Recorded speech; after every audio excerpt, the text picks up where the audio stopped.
Pleasant good afternoon, everyone, and It's not coming through the feed yet. No, it'll take a moment to... will it be a delayed loop or? There'll be a little delay, yeah. Okay.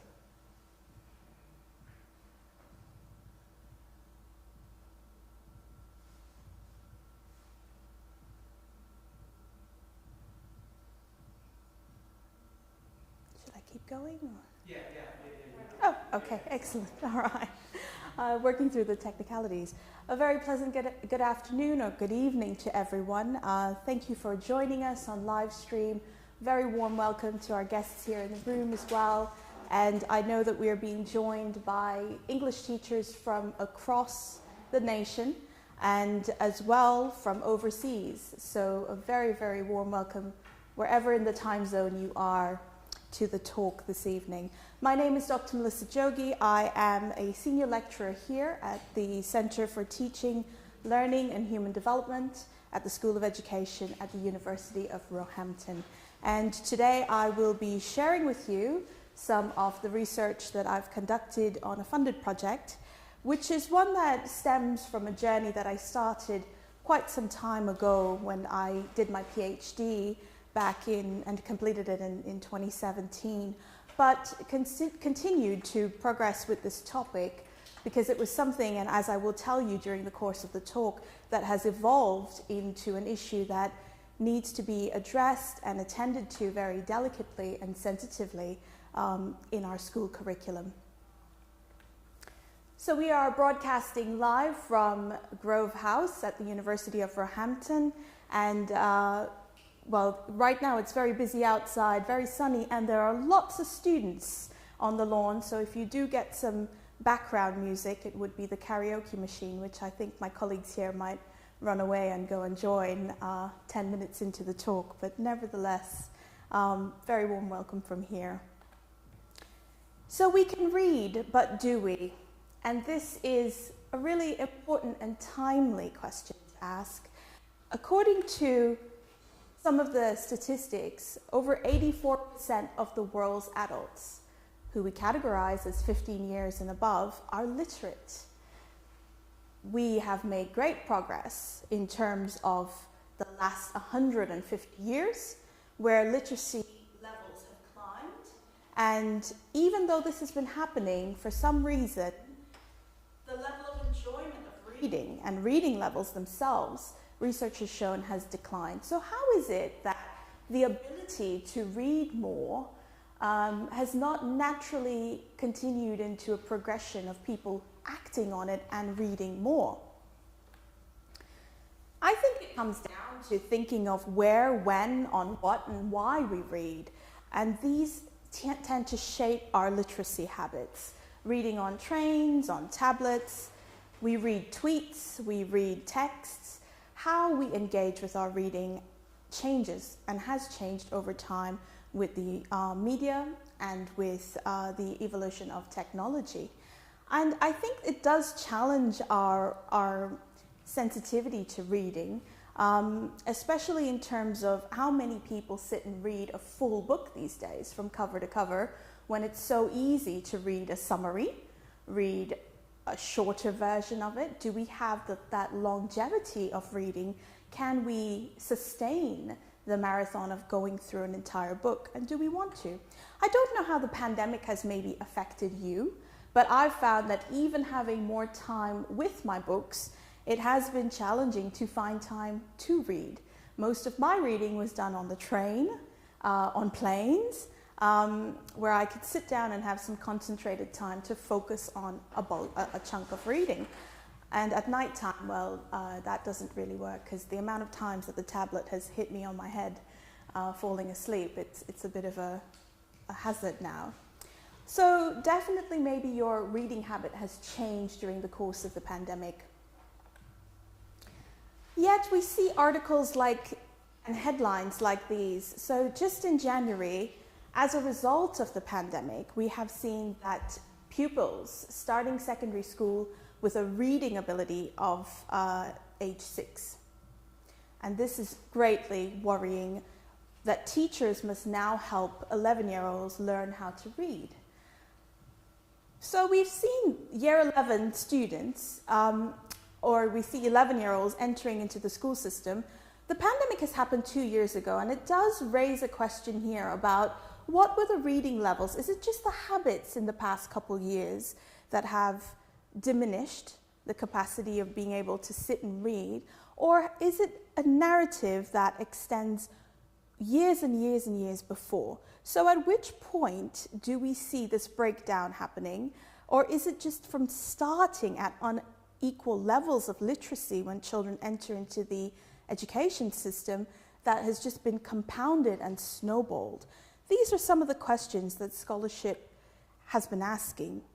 10 years ago, the Department for Education here in England did a piece of research on the evidence on reading for pleasure to try and understand amongst school level how many students read for pleasure. And we found out in 2006 that actually it was a concern that children do not read for pleasure. So when we see article and headline news, as we have in January, after the pandemic, informing us that, we have issues with children reading, and we see that the scholarship goes back and the evidence all the way to 2006, indicating very early signals that children did not read for pleasure, we must beg the question, so how have we not been able to address this? And what have we been doing that has not been delicately attending to this issue? Is there more that we should be doing, or should we be coming up with some more creative ways? So this is England, and when we set this against the international evidence, we also see that children in England report less frequent reading for pleasure outside of school. So again, evidence coming out across in 2007, children have been diminishing in their capacity to read. The OECD did come up with something quite striking, that reading has been reported as more important for children's educational success than thinking of the socioeconomic backgrounds from which they start. I remember growing up in Trinidad, and my parents came from very humble background, but reading was something that we would do, and reading was my escape from the island in a very weird way. It was the first way of me learning about the world. I couldn't have these, fancy trips overseas, so my means of engagement would start from reading a book about a place where I can imagine, in a time, going back in time, reading about magical realism, immersing myself in a creative cocoon that was different to where I was situated. The national curriculum. So we think of, what does the national curriculum expect us to cover in terms of the responsibilities of teachers and schools to teach children to read? And I've put here that this study focuses on Key Stage 3, which is years 7 to 9, and the age group of 11 to 14, and Key Stage 4, which is years 10 to 11, ages 14 to 16. I know in different countries this breakdown of year groups differs just slightly. So when I do speak of the Key Stage 3 and 4, those are the groups that I'm referring to, and those are who the study is based on. This is a section of the national curriculum which was updated in 2014. There are 3 parts that address reading.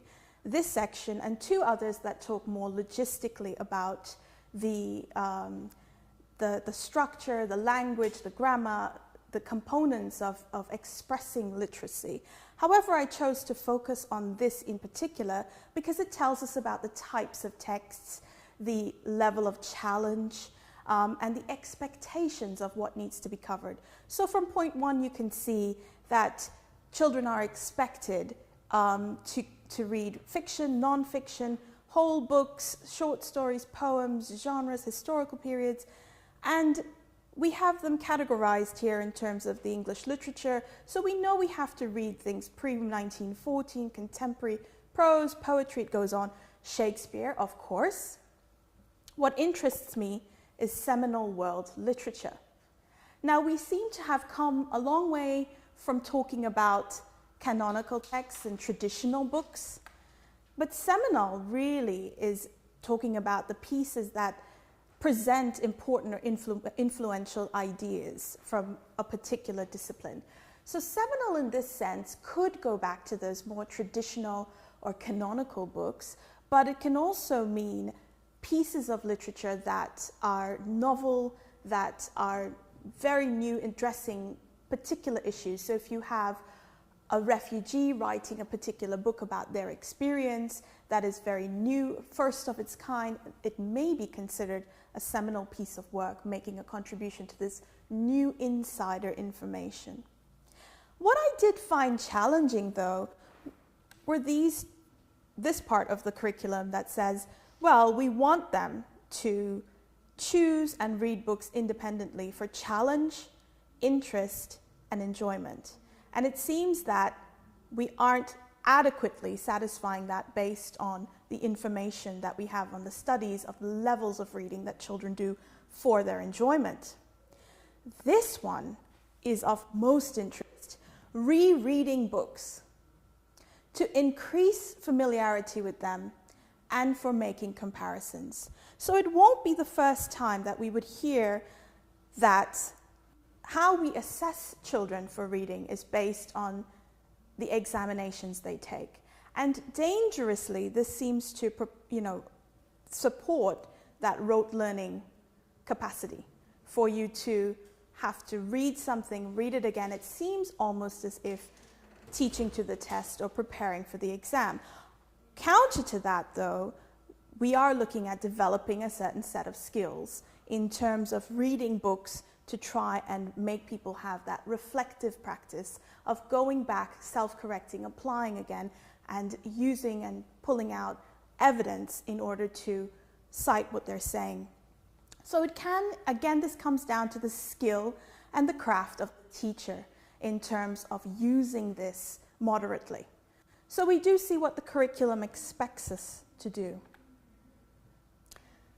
Years 7 to 9. So this study is built off of the work of Judith Keene, who had a UKLA funded project the year before I received my own. And having a look at some of the work that she and her colleagues from across 6 different universities, they decided to look at years 7 to 9 to capture which are the books that teachers of their own autonomy choose to teach children in that age group. From years 10 onwards for examination, those are prescribed texts set for examination. But before that, 7 to 9, teachers have the choice. This is a snapshot of some of the most popular books that they found that teachers would choose to use. Of interest, though, when I did my study, I surveyed teachers again, using the research from here to build upon by asking teachers in my survey of the sets of books that were found in this study, which were the most popular ones that they taught. So, of the top 3 books in year 7, these were them. Which do you think were the most, which one do you think was the most popular? I'll go for Harry Potter all the time. Yeah. Harry Potter? Yeah. Yeah? No question. Which do you think came in second? Warhorse. I read on Harry Potter. Only Harry Potter. All right, let's see what we've got here. Aha. No way. So in year 7, Warhorse is, from the group of the teachers that answered this survey, the more popular choice, with Harry Potter being 3rd and Skellig being number 2. There may be reasons for this in terms of having resources. If you are inheriting children in year 7 who maybe aren't of a particular reading level, you may need additional resources to help support them. So I can see that Warhorse may have a range of literacy toolkits out there to help them read. Harry Potter less so. Even though we think the levels of engagement for the children would be Harry Potter so they can watch the film and do X, Y, Z. There is a bit of a debate about that. What do you think about for year 8? Which do you think was the more popular book for year 8? Anne Frank. Anne Frank, okay. I think Noughts and Crosses. Why do you think Noughts and Crosses, Marion? Just drawn to that one. Drawn to that one. It's got a bit of a funky cover as well, that one. Whether that's Well, yeah, I think, doing that predictive exercise where you look at the cover of the book and try and determine what that book is about does draw the eye, doesn't it? Okay. So Anne Frank, then Noughts and Crosses, and then Mary Shelley. So we have one winner there. Yeah, I should have brought some candy. So that's year 8. What about year 9? Lord of the Flies. You think Lord of the Flies is number 1? George Orwell. George Orwell. I read that one. You Or maybe, not that time, but maybe maybe 2 years before I read that one. There you go. Okay. Okay. All right. So you were right. George Orwell is the preferred choice of this particular group, and one of its. Everyone needs to read that during BA, especially if it's English studies Yeah. and literature. You must read 1984. Okay. So we've got that, and we've got Mice and Men. Now, Of Mice and Men has made the news, I must say, in the last 4 or 5 years. It's been debated hotly in the curriculum, where Michael Gove came out and removed a lot of American-based texts from the curriculum. When I was doing my PhD and collecting data back in 2014, Of Mice and Men, I kid you not, there is a generation of students in this country where Of Mice and Men might be the only book that they've read. And there were instances where they read it more than once for GCSE and then for GCE again. So Of Mice and Men is a preferred book. It has been documented that it is a preferred book because of the shortness, the length of it, right? It does have contentious issues in there, though, that are still challenging, particularly the use of the N-word, for teachers to talk about.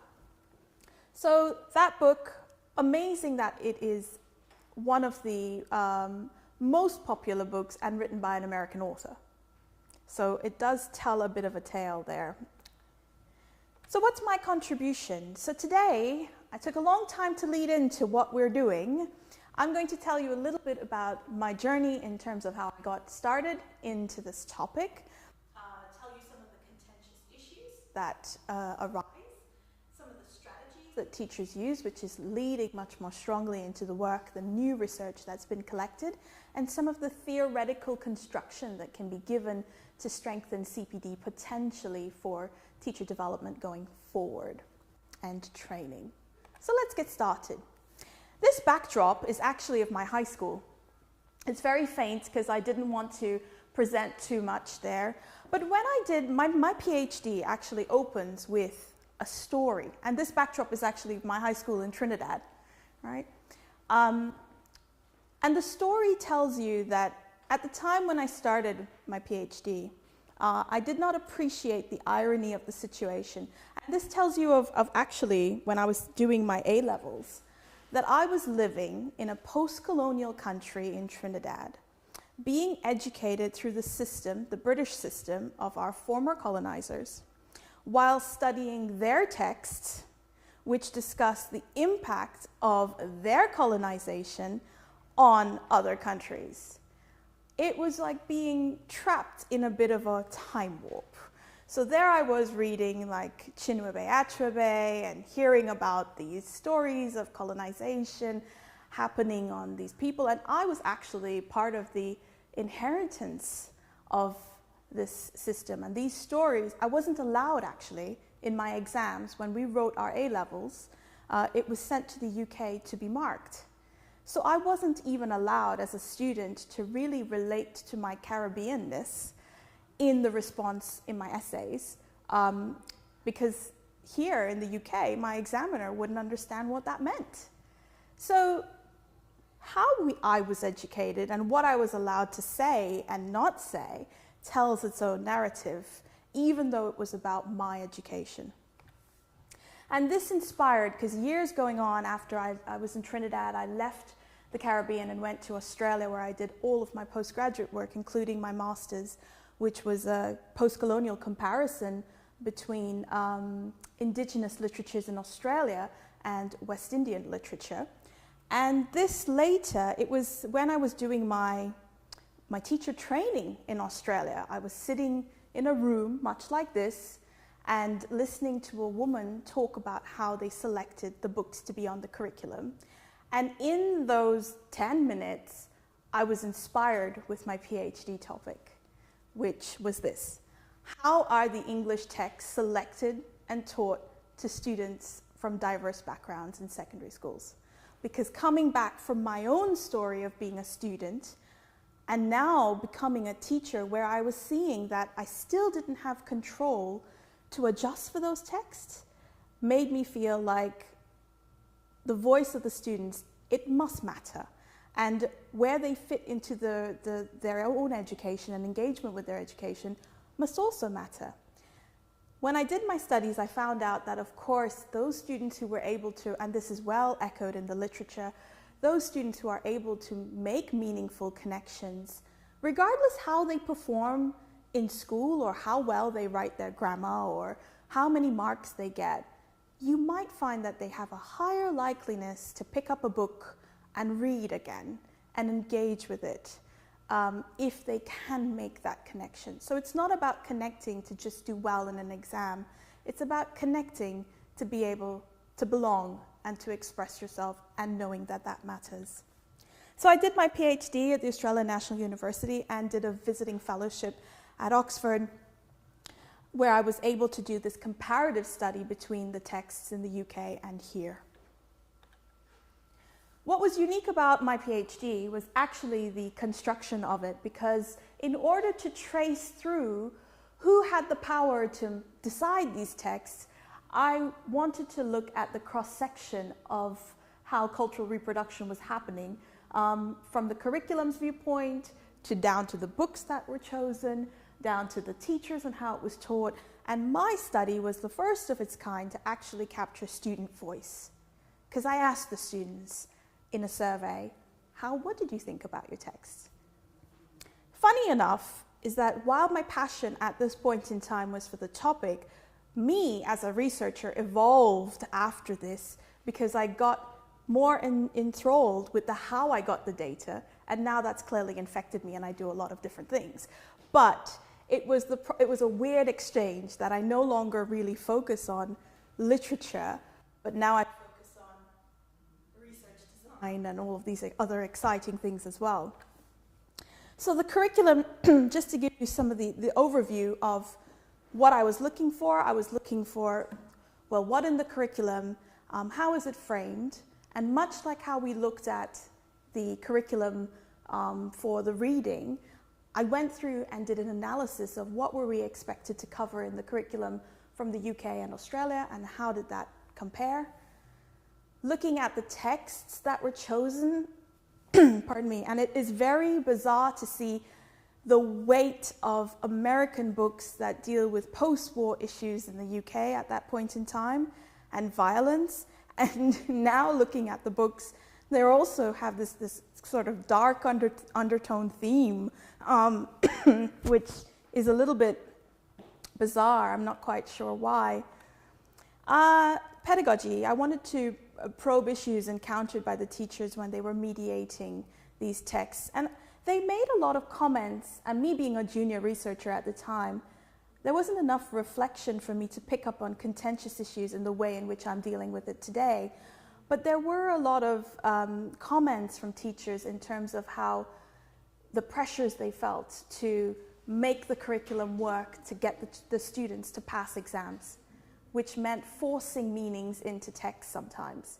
So when you hear all's well that ends well, you think of belonging, even though the play All's Well That Ends Well is not naturally of belonging, but this is how they were constructing the knowledge for their students. And the students, I got beautiful samples of students talking about how they connected to their texts. I even got some cheeky students who tried to correct for some grammatical typo in the survey, which was very funny. at the point in time, because they really do tell you everything you want to know, students. What did I find?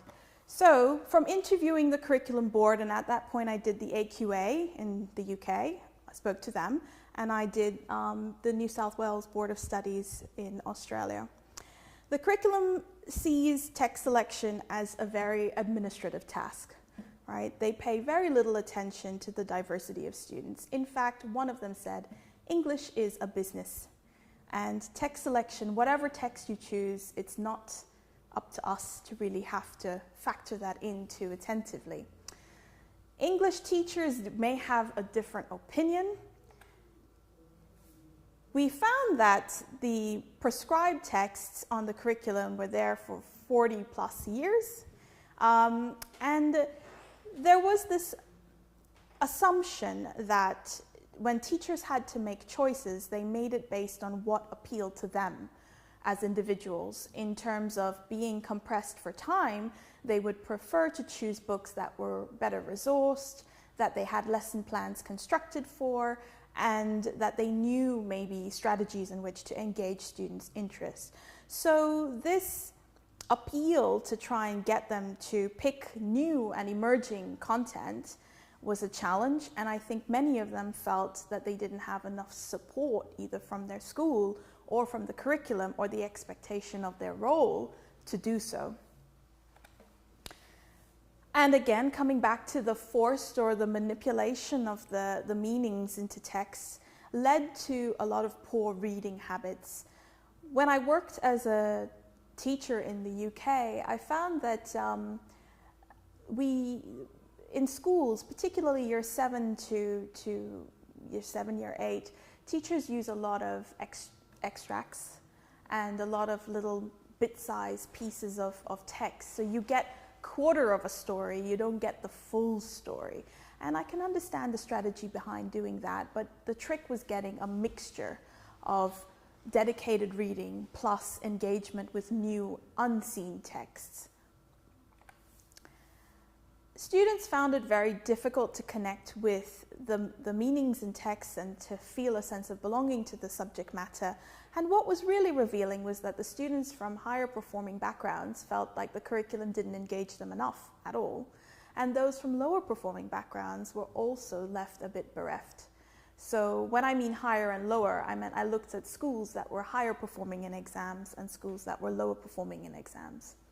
So they anticipated, it was very sad because the students who were in lower performing schools, even if they made huge progress, it could never really close the gap for them to be seen as making progress because they weren't getting those A stars.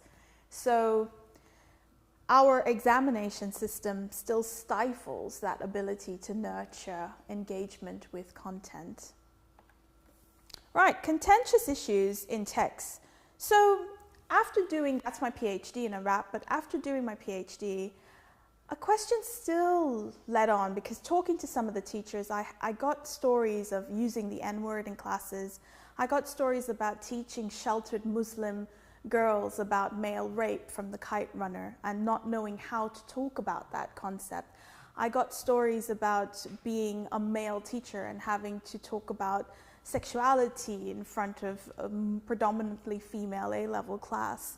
There were a lot of contentious things that were disclosed, and this statement came out as a result of it. Despite my years of experience, I still have to think twice, right? And that made me wonder, and in fact, it led to this study.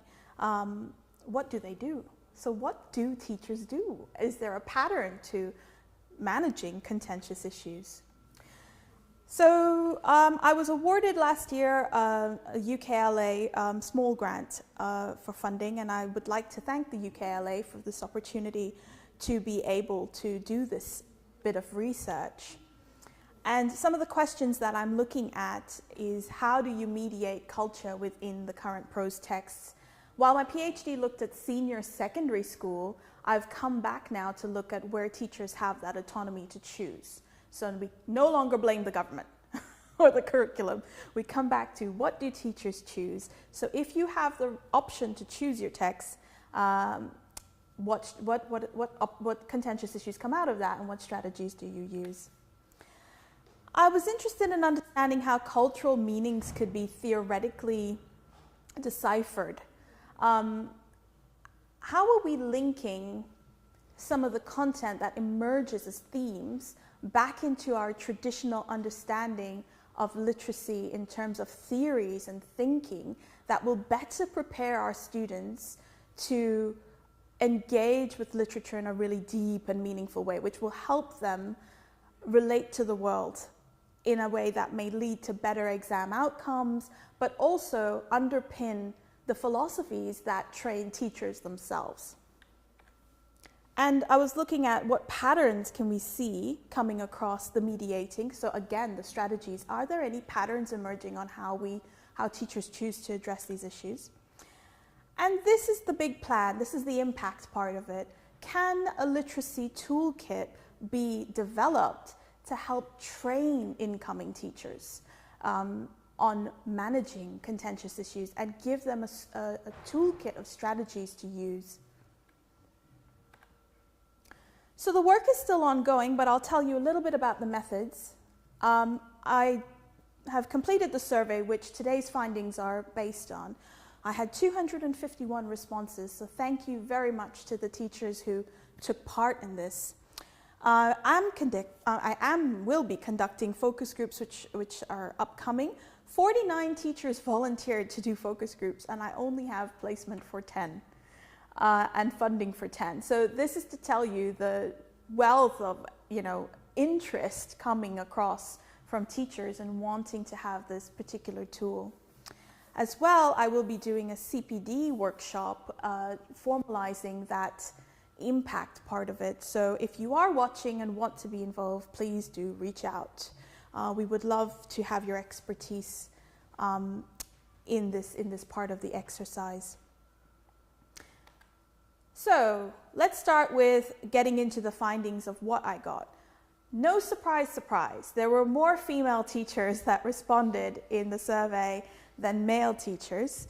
In fact, you can see that no male teachers with 30 or plus years of teaching experience responded at all. And a nice weighting of less so on under 5, but a nice weighting between 5 to 20 years of experience of males and females.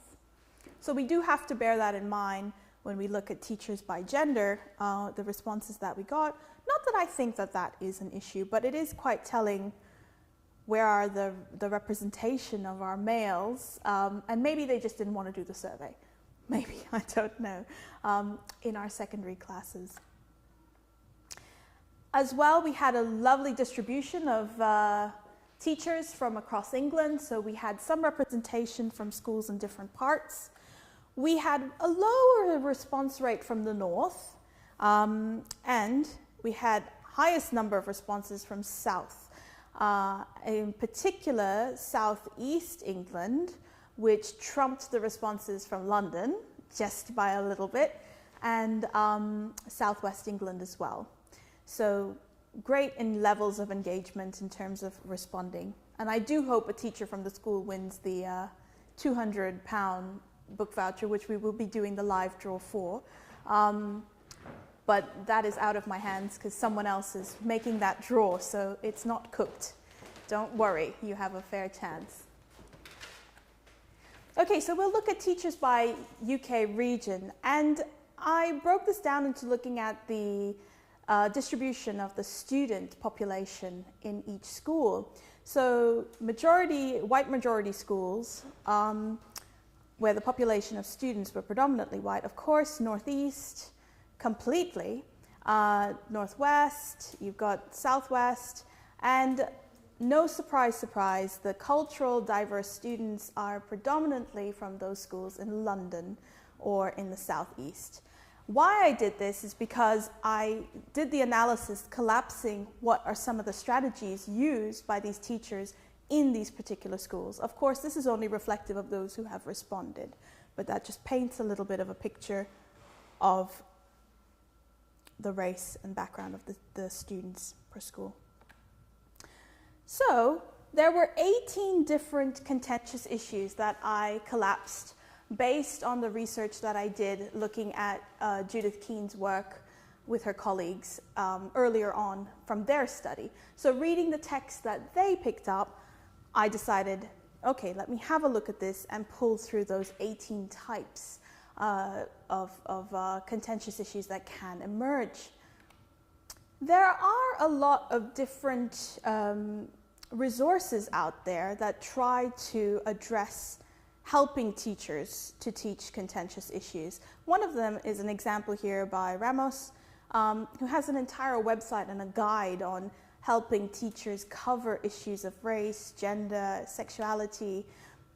However, it comes down to how we want to rigidly define contentious issues, and depending on where you come from, a contentious issue and who you are as a teacher, a contentious issue can be quite sensitive, or it could be something that, based on your experience, may not be so contentious anymore, and your training.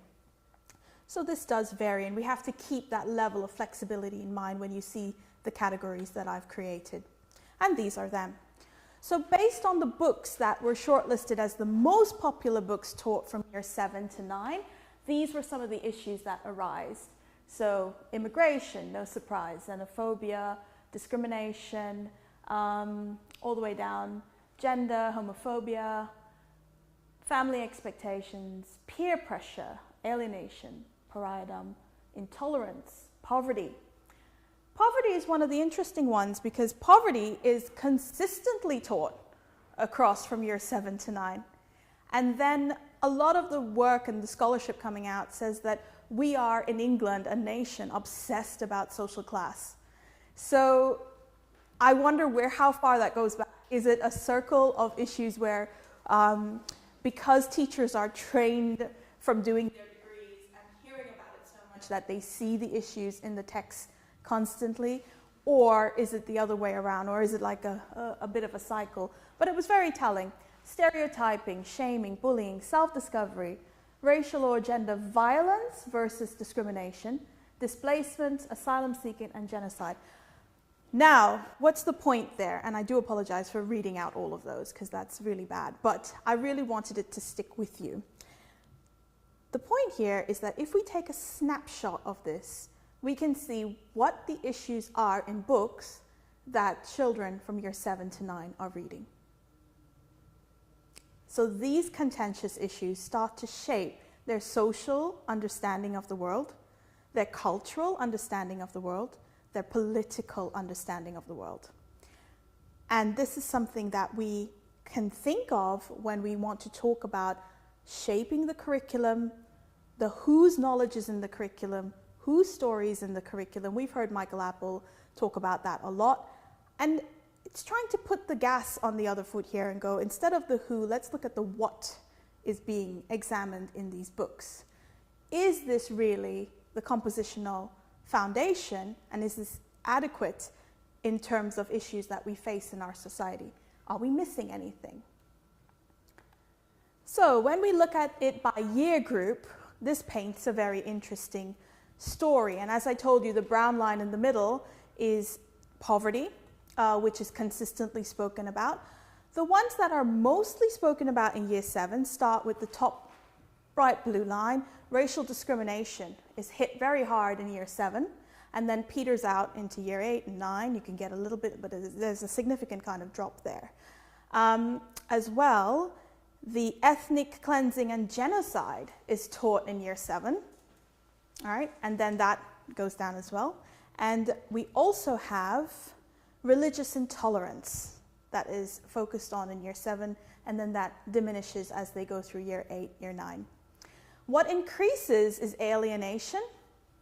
Issues of alienation seems to go up in discussion. And more so, we've got family and community values. Or did I do that the other way around? The blue is very hard to see. So we've got, sorry, my mistake.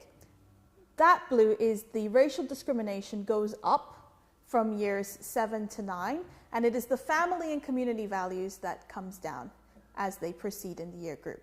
It's very hard to see the blue and the blue. Oh, it's even harder for you on the screen, so sorry about that.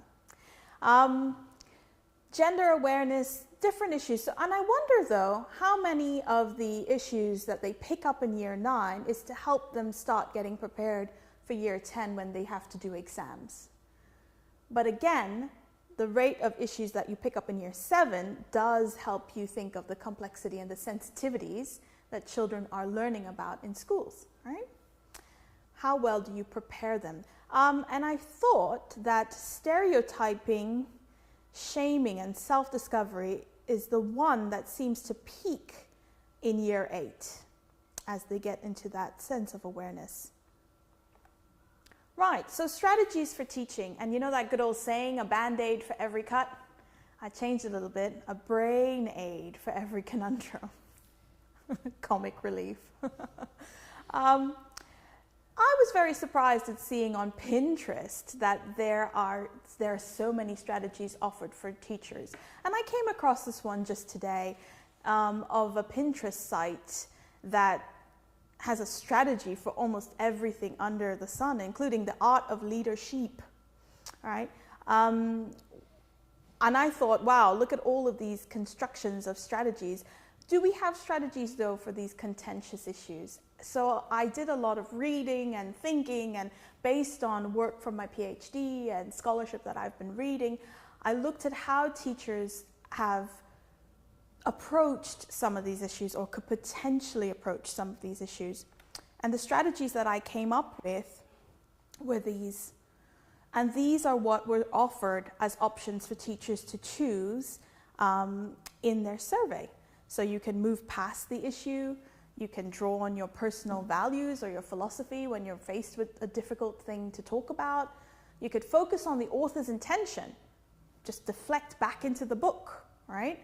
You can engage with students and ask them about their identity, their background, what do they think? And in that way, it's a strategy to discuss something difficult. You could connect with traditional or national values. You can say, in this country, or based on your background, this is how things are done.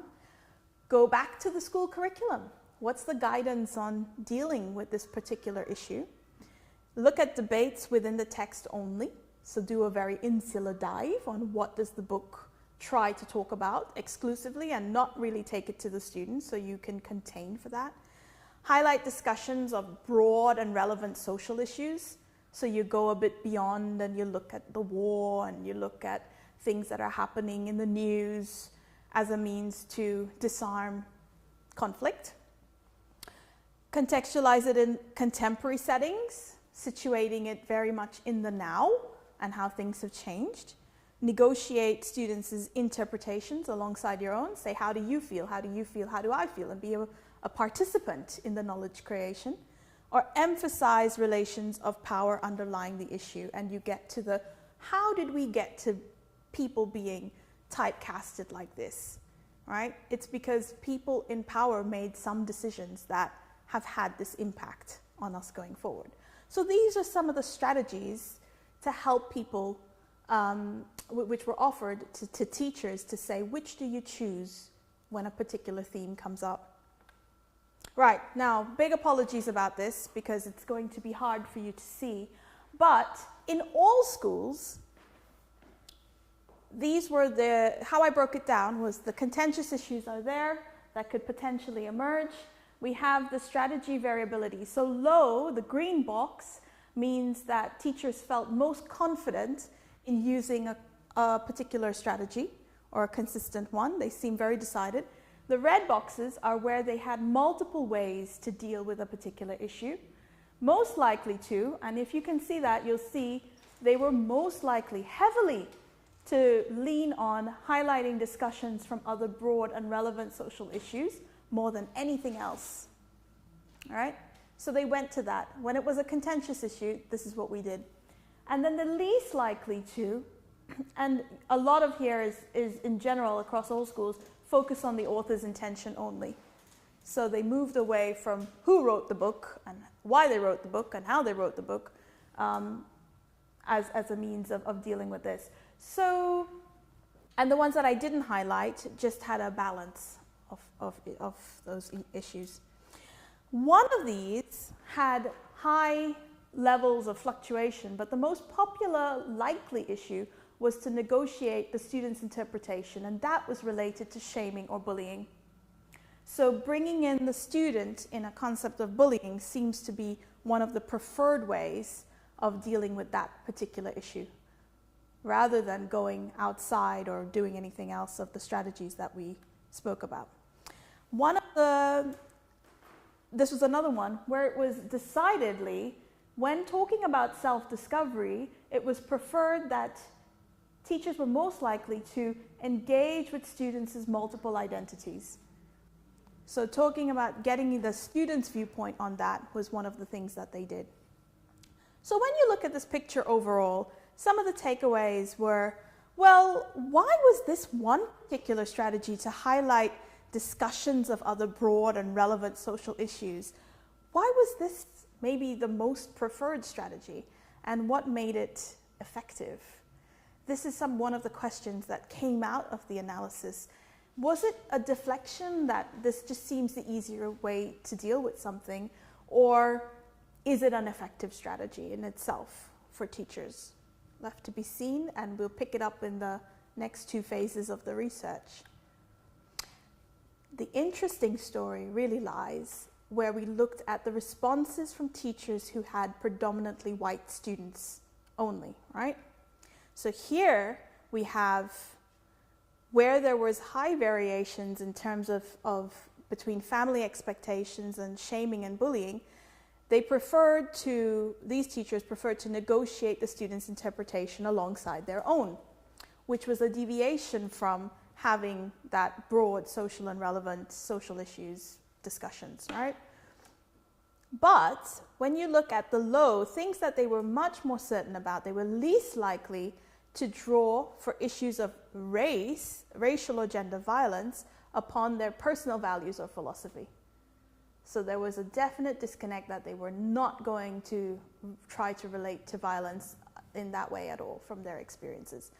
Tells you a little bit about who these students are and maybe the approach that's taken to teaching them, or with cultural displacement, connect to national issues and values.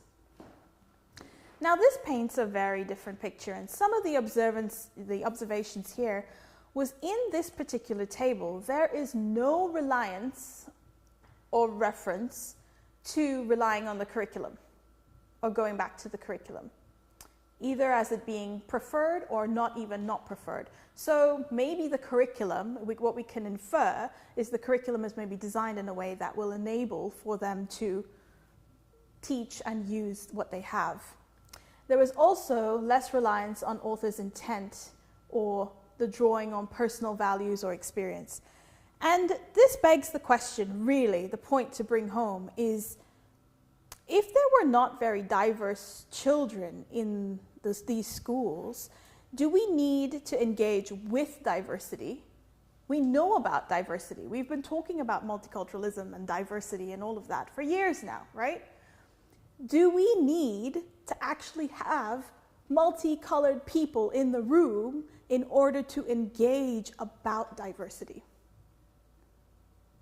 So to what extent are these schools missing out on engaging in that level of discussion? And will that dynamic really change the strategies that they have in those schools?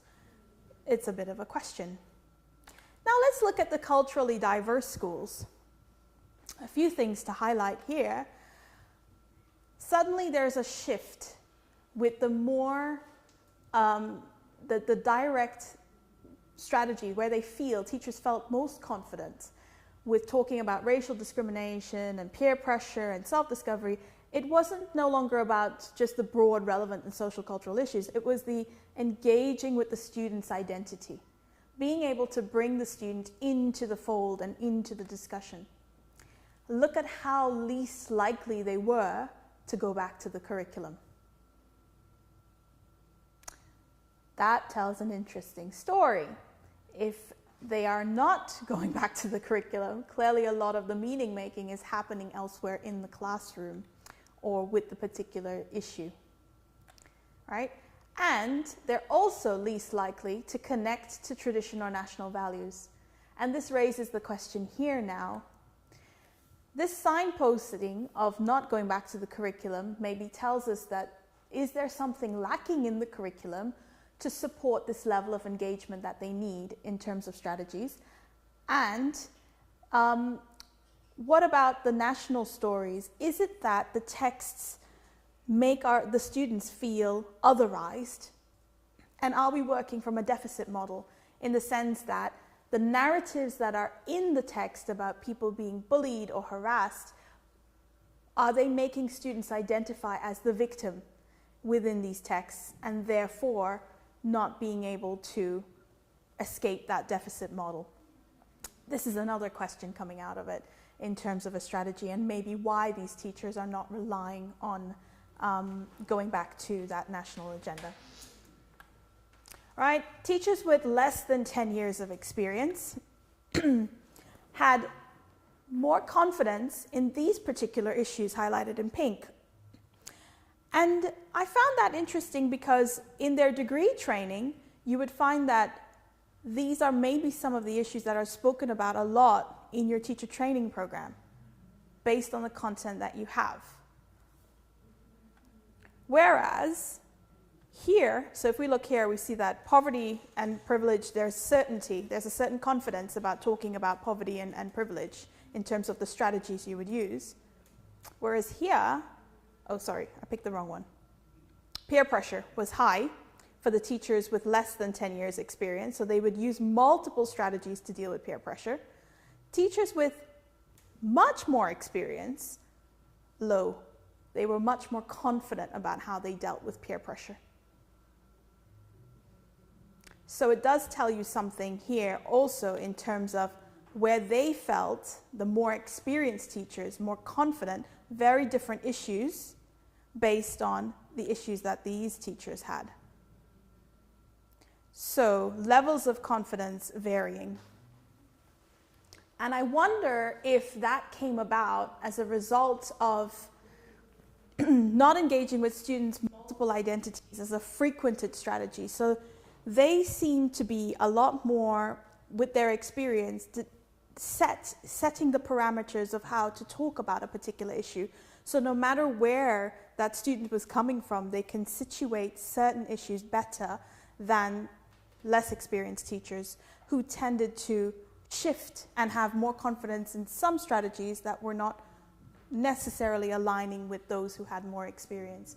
So there's a conversation dynamic happening there between how teachers are trained and the confidence it gives them to deal with a particular contentious issue. Now, while that may seem obvious, we do need to think about, when we step back from that, what is the responsibility for the continued professional development? How are we going to attend to that confidence training if we're seeing the shift between more experienced and less experienced teachers? And this is what is new and a new contribution to the knowledge leading to some CPD for literature teachers. So what I have done is for each of these strategies, I've linked it to a theoretical framework.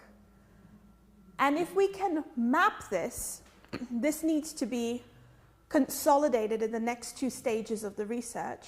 But if we can map this back from the particular strategy to grounding that into a way of thinking, then teachers may feel more confident regardless of whatever contentious issue that comes to them.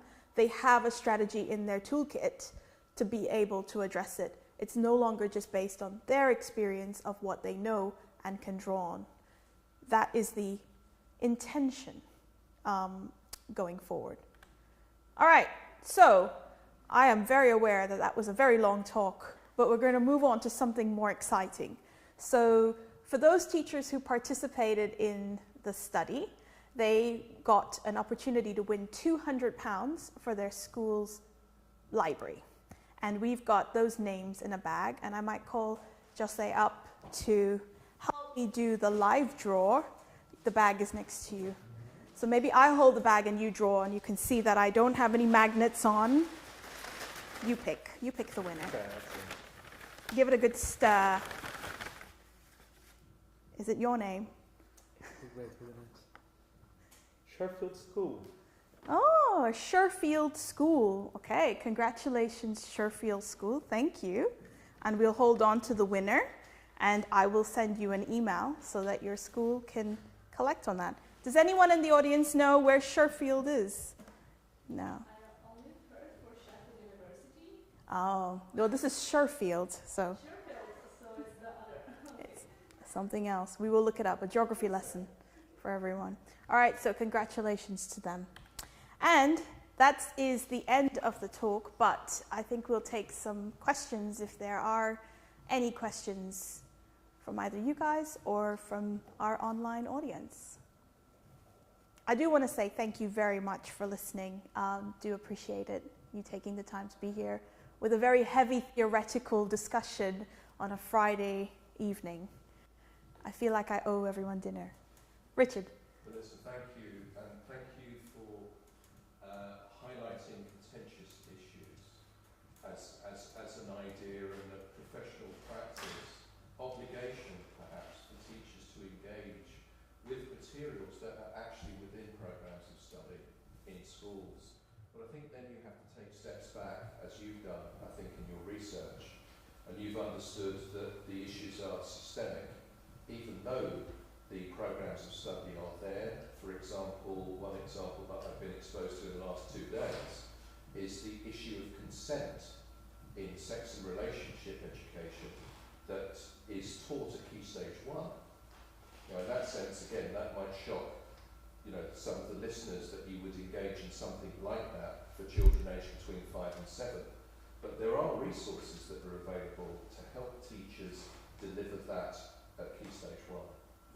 So in that sense, again, I think it's if the issue is systemic, and I'd like sort of your observations on this, how do we get teachers through teacher training and into continuing professional development to increase their understandings and knowledge of some of the issues that you've highlighted in your research? Is it possible? Can we find the time for awareness training, diversity training, and that movement from multiculturalism to anti-racist education, anti-discriminatory education? I mean, it's like a new program being devised where there is nothing at all on colonising, decolonising, anti-racism and anti-discrimination, which would be a fantastic theme that would run through, for example, an undergraduate program into postgraduate. Thank you for that question, Richard. And I think that does raise a much more wider agenda in terms of shaking up the foundations of teacher training full stop and reshuffling the priority of the order of things given what we see coming out as the system and what we see when teachers are being trained. I think one step here is to enrich in the knowledge production in terms of the theory and giving them that theoretical foundation is the agenda here. Perhaps that would be well received by teachers. I think in terms of talking about decolonizing and the diversity training, it's essential. And I think more so essential for those teachers who teach in predominantly white schools so that they have the equipment to engage about diversity, even if diversity is not in the classroom, because we can't keep teaching just depending on what we have in the room in front of us. It needs to be a lot more prepared and holistic. How we do that, that is another study. We can invite the UKLA, fund us again, and we have to go out and ask those questions. But I think there are efforts definitely in the space to try and talk about it. And I think you raise a really good point about engaging the teachers to want to do that. Seeing it as an important issue is the crisis. Alleviating the fear. Yes. I think that's really important, and to encourage teachers throughout the system, from nursery all the way through to university, with everything in between. Yeah. It's possible. It's there. It's in programs of study at Key Stages 1 to 4 in England. Yeah. A lot of those, as you call them, contentious issues are in programs of study. I think for me, it's whether teachers get the opportunities, either through teacher legislation coming in England that's going to be focusing a lot on teacher training. Politically, it might take it the other way from what you're talking about this evening. And I think it's really important that it does, if the Education Act comes and it's focused not almost exclusively on teacher training, it's got to be very careful here, because we could be moving back to a system that's just focusing on traditional education that we've had for 200 years, and we keep regurgitating and repeating, when there's, I think, a lot of exciting opportunities here to make our delivery at all levels more contemporary, relevant and interesting for both us and our students.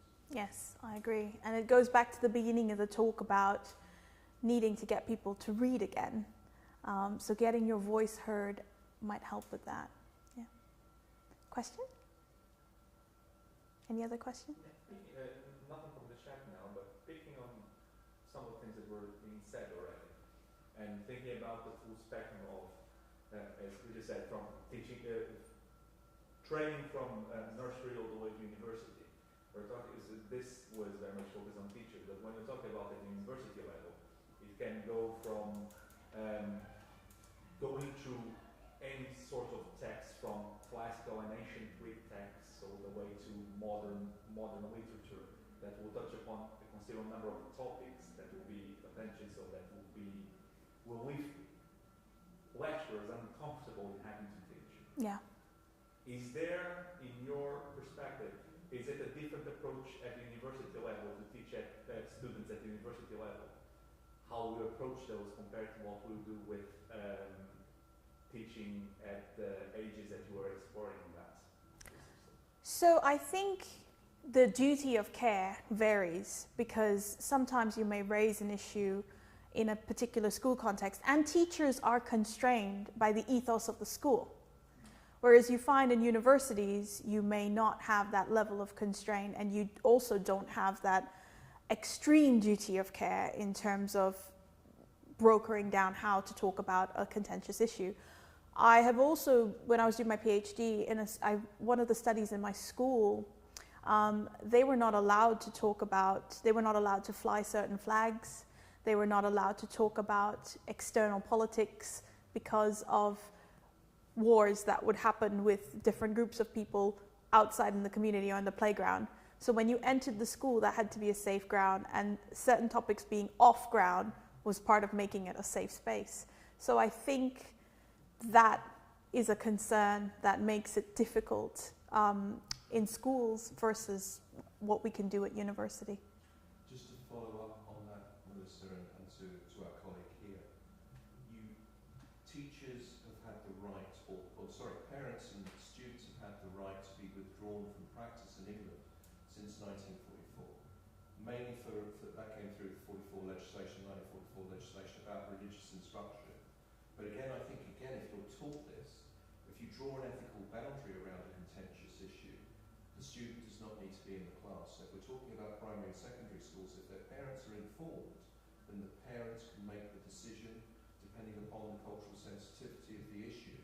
And in that sense, then, again, you can perhaps allow some students to leave, and it could be on a number of contentious issues as you described, but at least it gives the opportunity for practitioners to deliver subject material. And I think, again, if colleagues know about that and they're taught how to do that, then it would make life a lot easier for everyone. Yeah.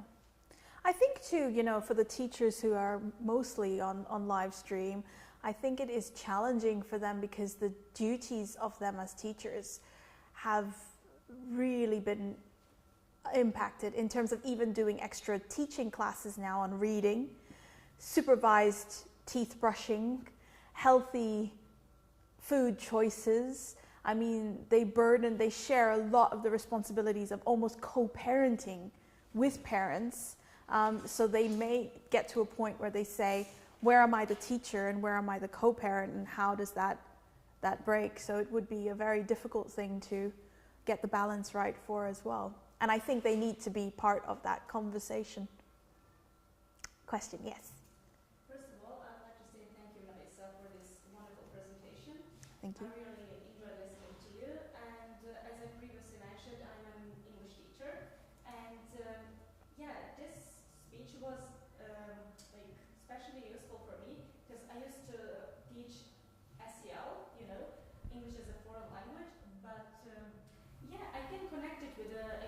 system in Serbia, because I'm coming from Serbia, and I graduated from private university where fortunately I had access to updated literature, and I told you I read George Orwell and his 1984, but relying on the experience of my friends and maybe colleagues from state university from Serbia, they don't, unfortunately, they didn't have opportunity to get into the English literature enough as I had, and I think that's quite bad situation still, because maybe language and literature are the concept that is prone to development. It's lifelong learning concept, you know. You cannot like stop learning that because it's interchangeable. There are always changes in literature and in general in language. And reading generally can expand our vocabulary, and at state universities in Serbia, still it's not involved enough. So reading books are not compulsory in each subject, and studying literature without reading mostly English literature is, I think, is disaster for me. Right, yeah. I think as well, you know, the Man Booker has made a grand gesture to award prizes to texts in translation and texts from other cultures. And I think part of this is the reciprocated inviting people from different cultures to, even if it's texts in translation, to engage with that culture, reading those particular books. So that the balance between just having English literature texts have to be embraced overseas, but also having overseas texts be part of your dedicated reading here Of course, yeah. may help give that, you know, raise that interest for them to want to. And of course, teachers who graduate from state university cannot properly deliver the knowledge and present English culture, Anglophone culture in a normal way to future generations without the knowledge of literature, some basics at least. Yeah. I think from Yeah.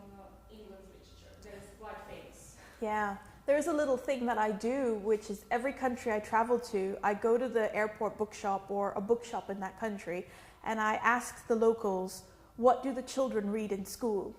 And I buy that particular book just to get an idea for what that age group reads. And some of it is really amazing. You know, in Hong Kong, I picked up like the Chinese, the water margins. And I'm like, I've never heard of it. It's like this thick.